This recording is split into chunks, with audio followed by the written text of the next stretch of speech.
Here. So to begin, I'm going to be using a size G crochet hook.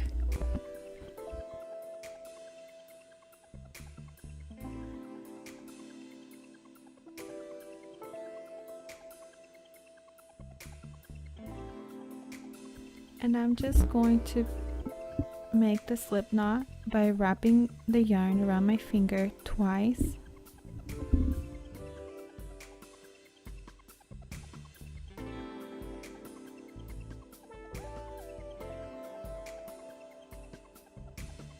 The second time I'm just going to pull it all the way down and tighten it, and that is how I make this slip knot.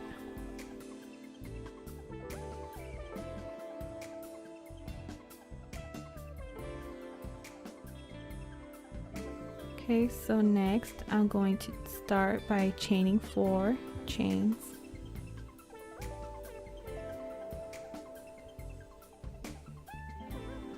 And this is going to count as our first double crochet.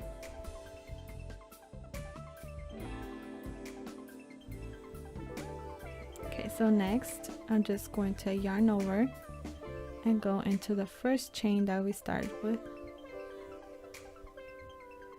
Okay, and then I'm just going to grab my tail and wrap it around the crochet hook.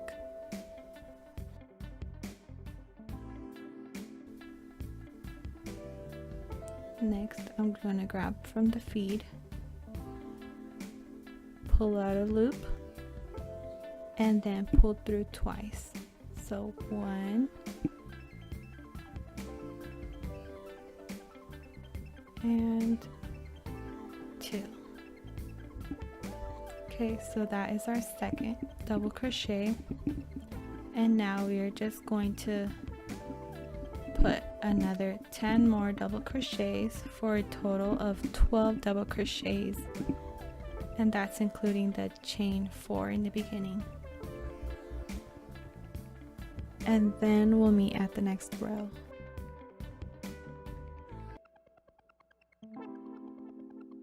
Okay, so now that you have 12 double crochets including the chain 4 in the beginning, we're just going to count just to make sure, and then you can grab your little tail that we crocheted over and tighten it.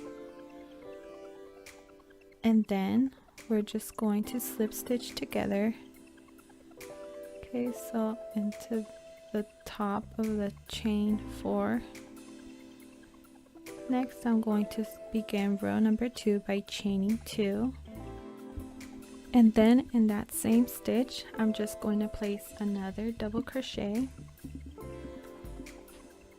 Next, I'm just going to place 2 double crochets into each stitch all the way around.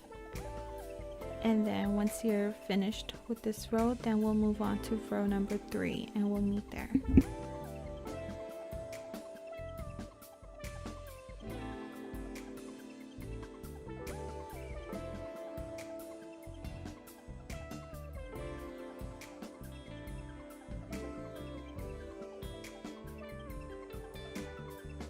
So for row number 3, I'm going to begin by chaining 2, and then on the next stitch, I'm just going to place my increase of 2 double crochets.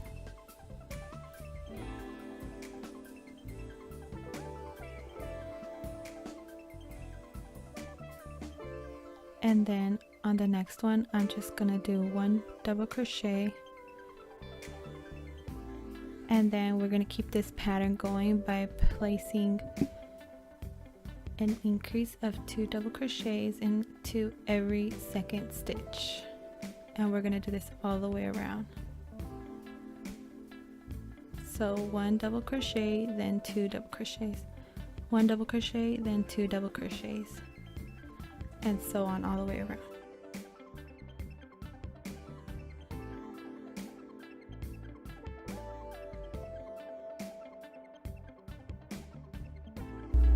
So So this is how your row should end.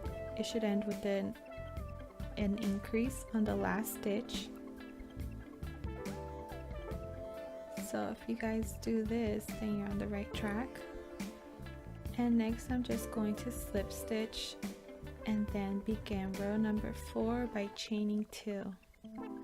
Okay, so next we're just going to place 1 double crochet into the next stitch, and then we are going to place the increase on every 3rd stitch for this row. Okay, so 1 double crochet into the next 2 stitches, and then an increase on the 3rd stitch.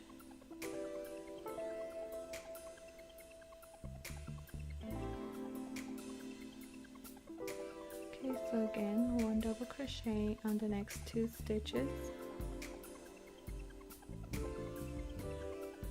and then an increase on the 3rd stitch, and we're just going to do this all the way around, and then we'll meet for row 5.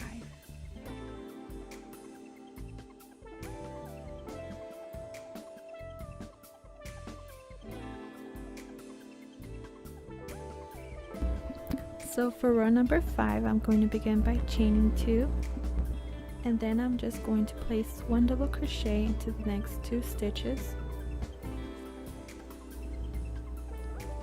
and then on the 4th stitch I'm just going to place my increase of 2 double crochets,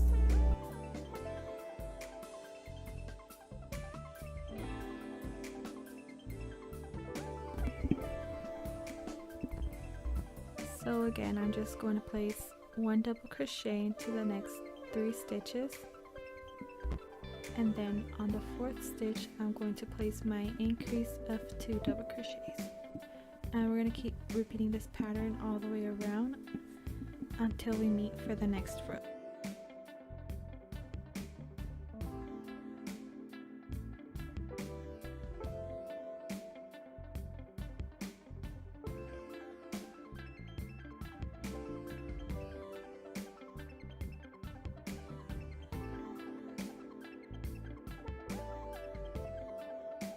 So for row number 6, I'm just going to begin by chaining 2,